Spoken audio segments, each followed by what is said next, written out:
Hello, beautiful souls. Thank you for being here. Oops, sorry. I appreciate your time. I know your time is valuable. I will try to make this as short as possible without leaving out anything important. Some things that I talk about might trigger some people because I'm going to be talking about my struggle with depression and suicide.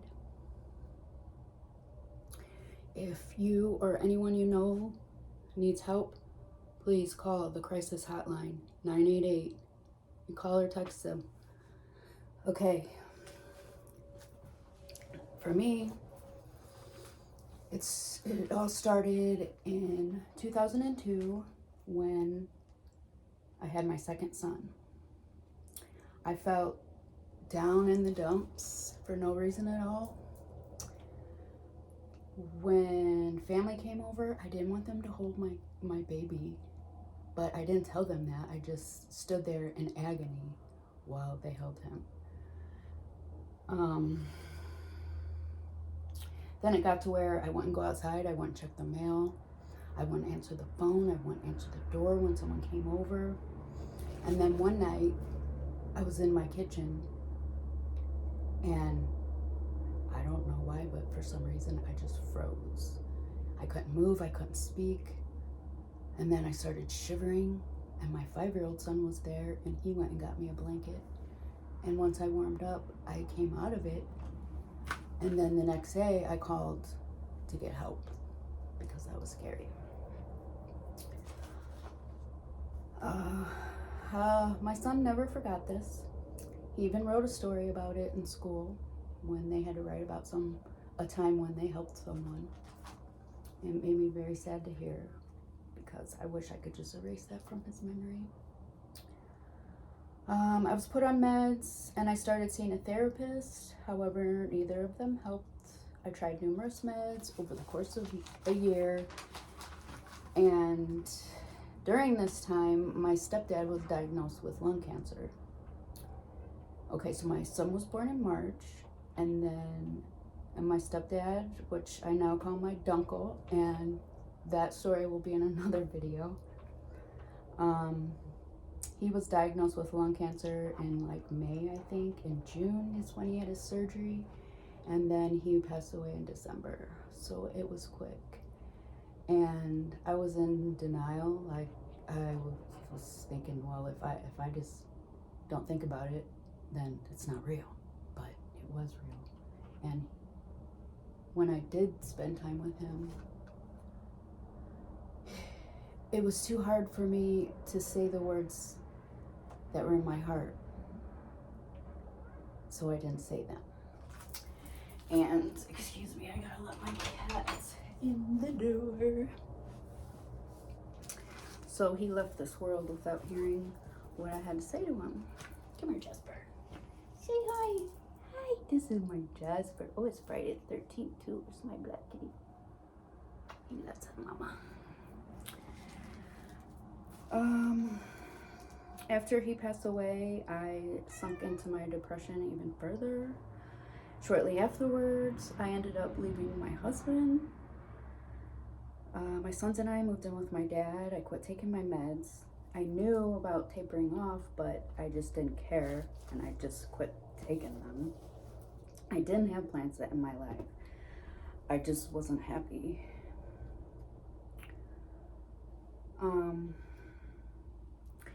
Yeah. One day I went to work and I worked at Popeye's Chicken. The morning manager, which happened to be my brother, left a bunch of crap. It was just everywhere, and I was looking at it and I just felt so overwhelmed, and then I snuck out the back door and left. Didn't tell anyone. I didn't go pick up my kids. I went home.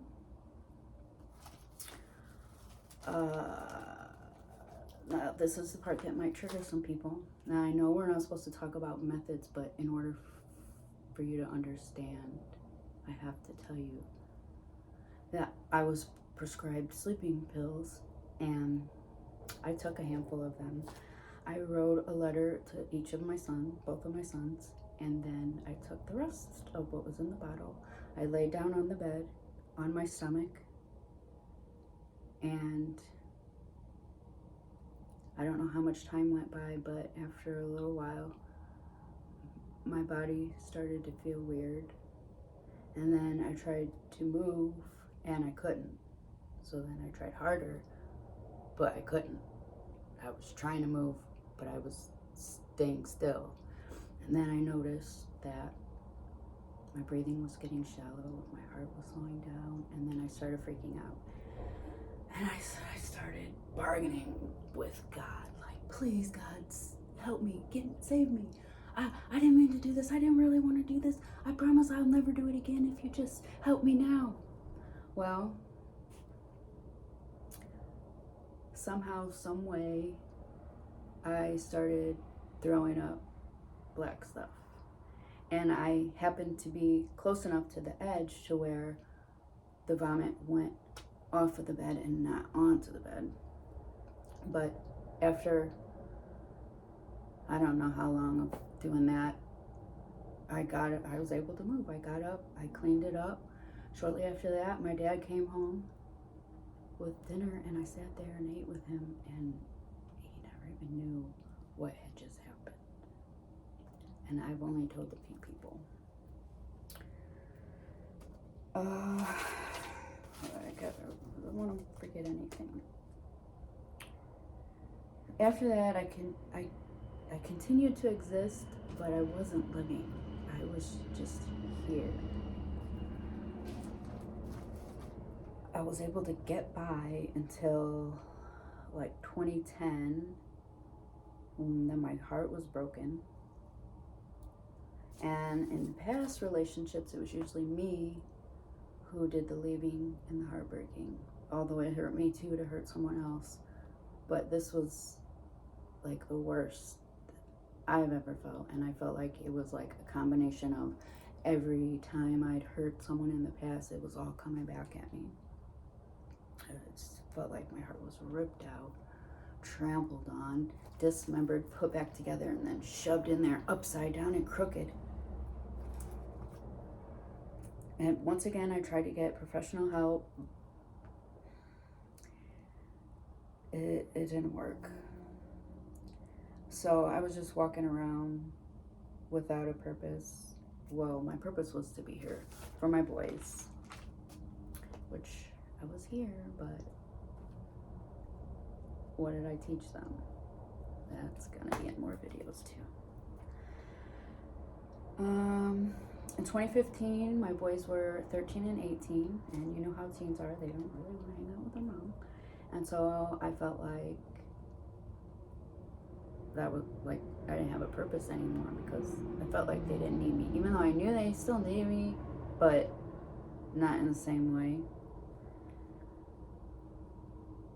And I was just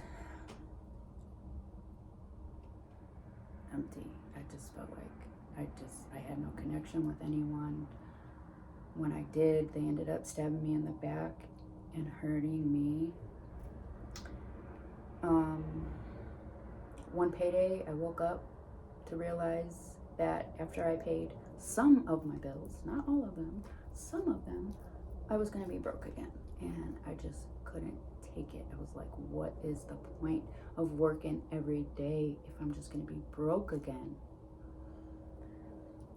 And I tried to go to work that day, and I cried the whole way there, which is nothing unusual because I cried a lot during that time. And when I got there, I just sat in the parking lot crying, and I couldn't bring myself to go in. So I went back home, but I couldn't go inside because I knew once I got inside, I knew where there were pills at, and I didn't want to touch them because I promised I wouldn't do that again. Thankfully, my brother lived close by, so I knocked on his door, and thank God he was there, because I don't know what I would have done, but he answered the door, and I just flat out fell on his floor and just bawled my eyes out for like 30 minutes before I could even talk to him. When finally he took me to the hospital and I admitted myself for a 72-hour hold. But it would happen to be a Friday, so most of my time there was the weekend. I didn't see a lot of doctors. But the most help that I did receive was from the other patients there. It really did help to hear other people going through similar things and feeling the same way and knowing that I'm not the only one. So I really recommend finding a support group.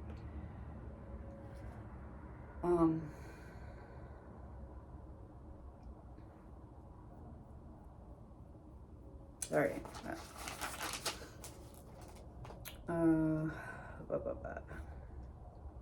And I'm not saying that professionals can't help. I still recommend seeking professional help. But you gotta find a good doctor who really cares.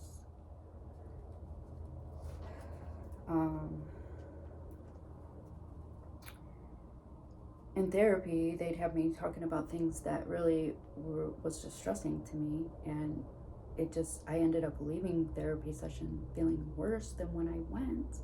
I never really learned any coping strategies. Now, that doesn't mean they didn't try to teach me any and I just didn't want to hear it, but I didn't learn how to cope with how I was feeling.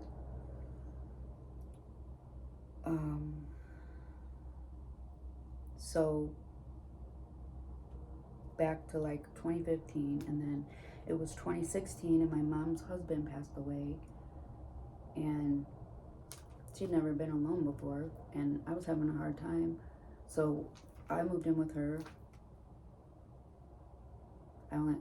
My oldest son had moved out by then, so my youngest son and I moved in with my mom, and everything was fine, except this is now the time when my youngest son started struggling with depression and suicidal thoughts.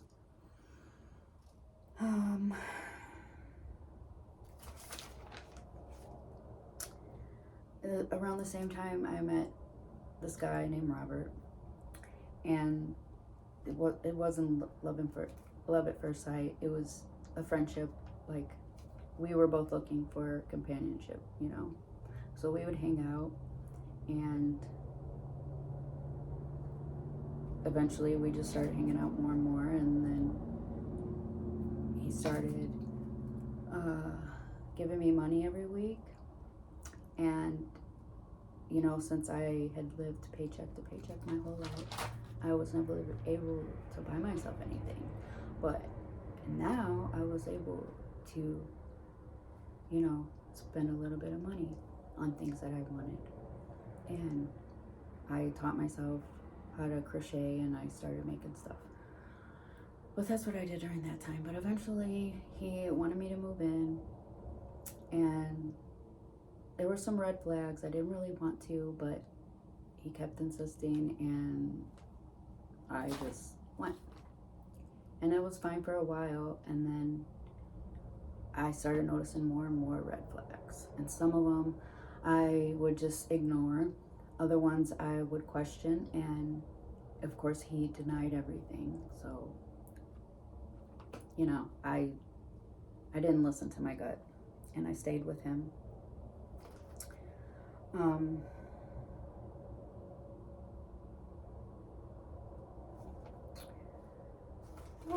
Sorry.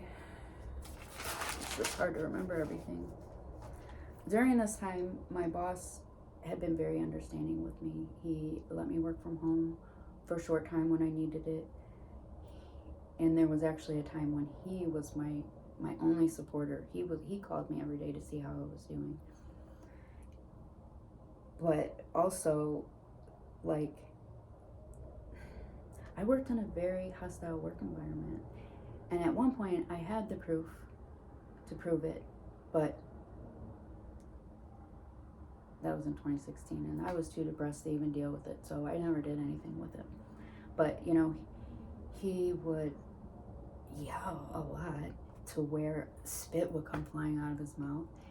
Like, not at me, but, you know, to someone that was near me. And how am I supposed to work when someone's getting yelled at? he would slam his fist down on the desk, and I don't know how much I even got to say about that, but it triggered my PTSD from when I have childhood PTSD from stuff that happened when I was little that didn't get handled. And his yelling and slamming his fist down, this brought back all this, but I didn't know, because I've learned a lot since then. But long story short, it turns out that I'm an empath and Robert is a narcissist, although, they won't admit it. But we attract each other, the two attract each other, and we both had a lot to learn from each other.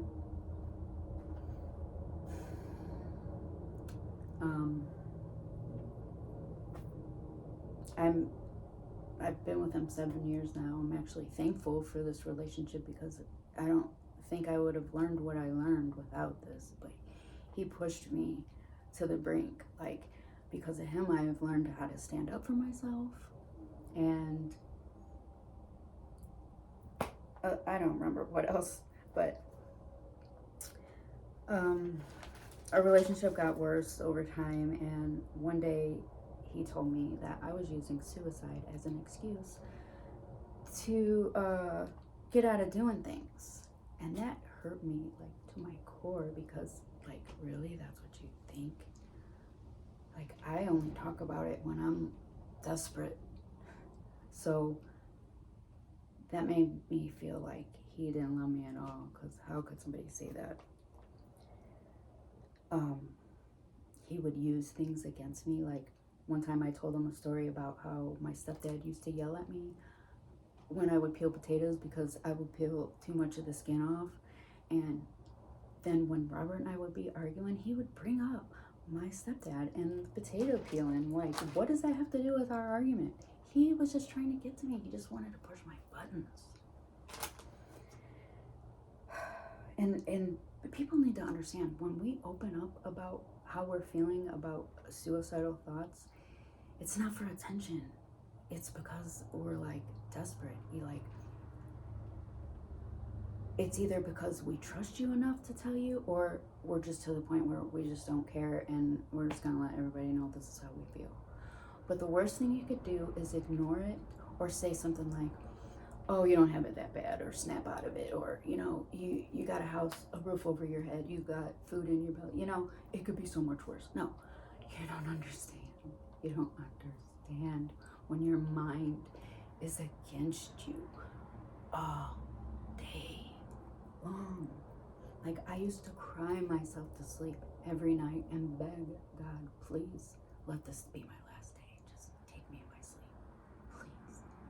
And then every morning when I would wake up and open my eyes, I would start crying again, because I'd have to find the strength to get through another day. And that's how I lived my life.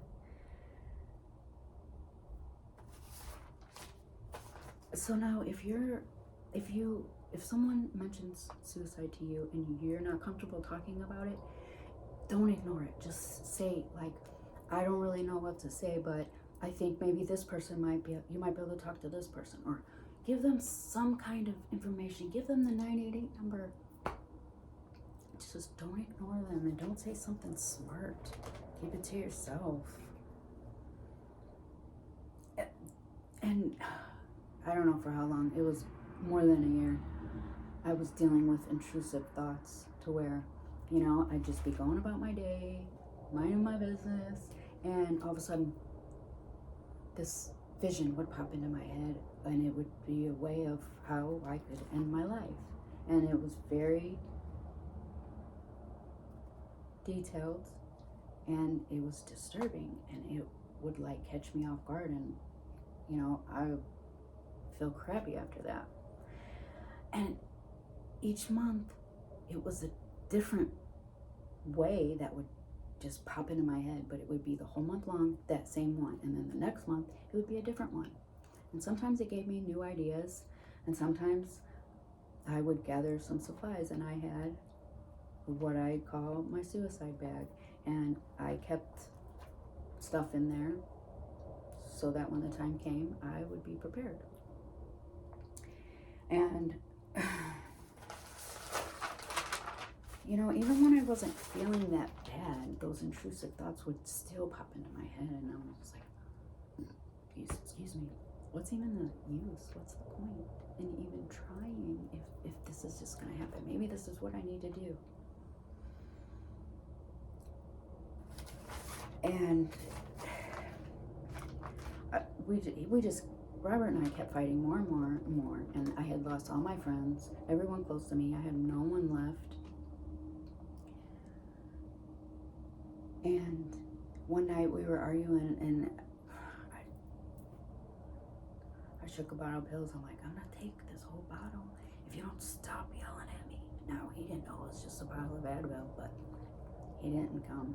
So I grabbed my bag and a notebook. I went outside and I cried, tried to write a note, but I couldn't do it. So eventually I recorded a video saying goodbye to my 2 sons, because that's the only 2 people that I knew would miss me. And then I'm trying to decide what I'm gonna do when I decided that I really don't want to die. I don't want to end my life. I just want to quit feeling this way. And as soon as I thought that, it's like the sky opened up, and the Holy Spirit was just in my mind or something, and it was like, Shannon, you can't end your life. You are needed here. You can help people. You have a purpose. Don't do this. And so I decided that I was going to live. And since that day, I have not thought about ending my life. I started looking up inspirational things. I found stuff on YouTube. I started getting messages in numbers and looking them up. They give you, you know, positive, inspirational things to think about. I started getting like random songs popping into my head, and just like animal sightings. If you see an animal that you don't normally see, you should look up that meaning, the spirit meaning of that animal, because it means something. I was able to keep my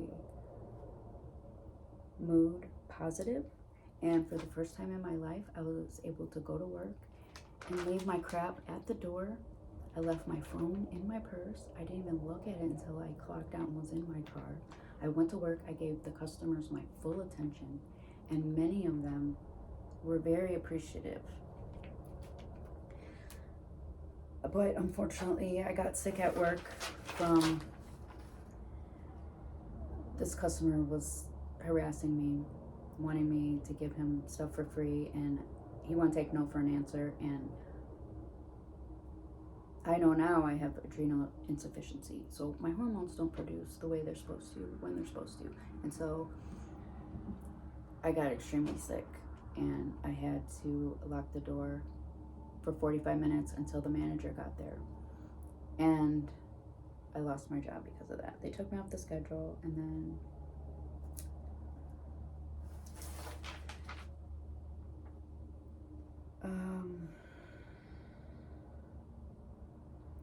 so since then, I've come a long way. I've spent a whole year actually living and wanting to be alive. I have done a lot of research, and I have healed myself. I am not depressed anymore. I know that I'm worth something, that I matter, and I know that you're worth something and you matter. And if I can pull myself out of this, you can too. And I'll be here to help you. I am going to be going over how, step by step, what I did to get to where I am today. And hopefully something that I say will help you. And we have a community here of people who understand what this feels like.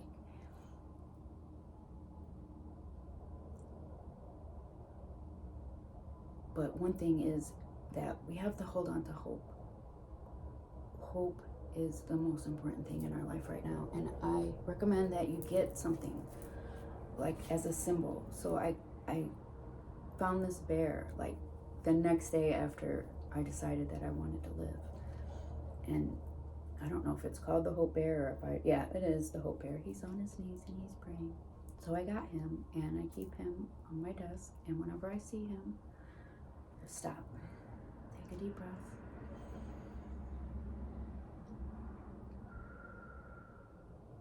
Just remember that there's hope.